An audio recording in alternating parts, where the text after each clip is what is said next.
warahmatullahi wabarakatuh. Perkenalkan, nama saya Salsabila Gusin Putri dari kelas 10B absen 29. Jadi di sini itu saya akan menunjukkan langkah-langkah membuat biografi. Ayo kita saksikan. Halo semuanya, yuk ikutin aku ngumpulin informasi tentang tokoh Dewi Sartika. Nah, memang membuat suatu hal itu perlu langkah-langkah, seperti membuat biografi. Membuat biografi memiliki 4 langkah, yaitu yang pertama mengumpulkan informasi tokoh. Mengumpulkan informasi tokoh itu bisa dari pustaka buku ataupun dari internet. Nah, di sini aku lagi cari buku-buku tentang Dewi Sartika. Nah, di dalam buku tersebut berupa isi dari informasi bagaimana kehidupan Dewi Sartika dan peristiwa-peristiwa pentingnya. Nah, seperti yang tadi sudah aku jelaskan, mengumpulkan informasi tokoh itu bisa menggunakan internet juga. Nah, di sini aku sudah mulai ke langkah kedua, yaitu menyusun poin-poin peristiwa penting. Lalu yang ketiga, mulai menyusun kerangka tulisan. Dan yang keempat, menyusun teks sesuai struktur. Setelah menyusun poin-poin peristiwa penting, kita mulai menyusun kerangka tulisan. Lalu yang terakhir, menyusun teks sesuai struktur. Nah, sekarang kita masuk ke dalam biografi Dewi Sartika. Orientasi. Nama asli Dewi Sartika.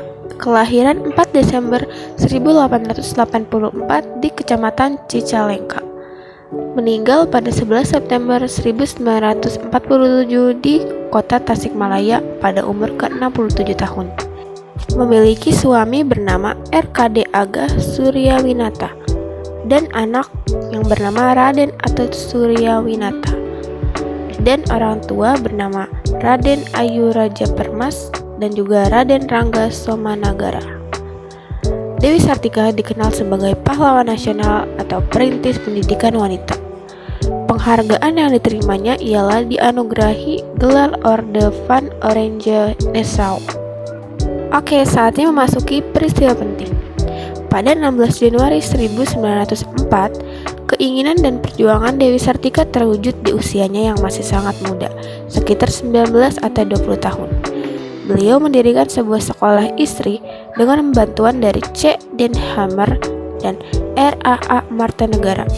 Sekolah tersebut bertempat di ruang Paseban Kabupaten di sudut sebelah barat Pendopo Bupati Bandung. Nah, sekarang itu Taman Pendopo alun-alun Bandung ya. Awalnya sekolah itu hanya memiliki 20 orang murid. Di sekolah ini, murid-murid diajarkan berhitung, membaca, menulis, menjahit, merenda, menyulam, serta pelajaran agama.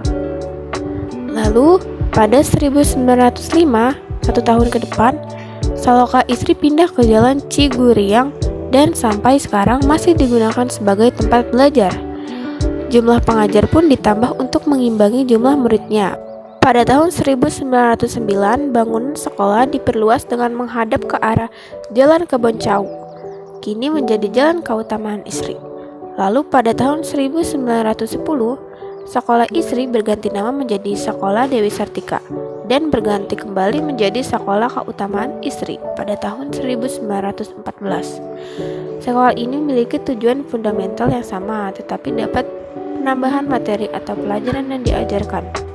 Di dalam perjuangan Dewi Sartika memang tidak adanya korban, tetapi memang pada zaman itu perempuan memang dipandang sebelah mata. Jadi untuk pendidikan yang cukup itu sangat susah sekali. Lalu kita lanjut ke penghargaan dan akhir hayat. Pada tahun 1942 saat masa penjajahan Jepang, Sekolah Dewi Sartika dibubarkan oleh Jepang dan diganti namanya menjadi Sekolah Gadis. Pada tahun 1946 saat peristiwa Bandung Lautan Api, gedung sekolah itu pun ikut terbakar. Dewi Sartika beserta keluarganya pun meninggalkan Bandung untuk mengungsi ke Ciparai di sebelah tenggara Bandung. Beliau juga sempat berpindah ke Garut, lalu berpindah lagi ke Cineam, daerah pegunungan di selatan Tasikmalaya. Sementara itu, kondisi kesehatan Dewi Sartika semakin lemah. Dewi Sartika menderita sakit keras sampai akhir hayatnya. Dewi Sartika meninggal dunia pada hari Kamis 11 September 1947. Beliau dimakamkan di pemakaman umum Desa Cinaam. Kemudian jasadnya dipindahkan ke makam para Bupati Bandung di Kepatihan pada tahun 1951. Dewi Sartika mendapatkan beberapa penghargaan. Salah satunya beliau mendapatkan medali emas kehormatan Orde van Oranje-Nassau dari pemerintah Hindia Belanda pada 199 atas tulisannya dalam De Influence Vrouw. Tentunya penghargaan tersebut tidak diberikan kepada sembarang orang. Pemerintah Indonesia juga mengakui jasa-jasanya dengan memberikan gelar pahlawan nasional pada 1 Desember 1966. Nah, setelah mendengar cerita-cerita dari peristiwa pentingnya, kita dapat tahu nilai dan pentingnya keberadaan yang dapat diambil dari Dewi Sartika. Yang pertama tentunya nilai kemandirian, lalu yang kedua nilai kerja keras, lalu yang ketiga nilai kepedulian sosial, yang keempat nilai pantang menyerah, dan yang kelima nilai keberanian. Nah, keberadaan Dewi Sartika ini tentunya merintis pemberdayaan perempuan. Seperti yang kita tahu, ia memperjuangkan akses pendidikan bagi kaum perempuan. Hingga kini mampu berkiprah dalam aktivitas berbangsa dan bernegara.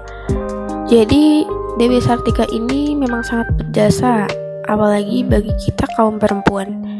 Kita harus bersyukur karena hingga kini kita bisa menempuh pendidikan secara gratis dan sangat mudah, demi menghargai para pahlawan bangsa Indonesia ini. Jadi sekian dulu dari vlog saya mengenai biografi Dewi Sartika.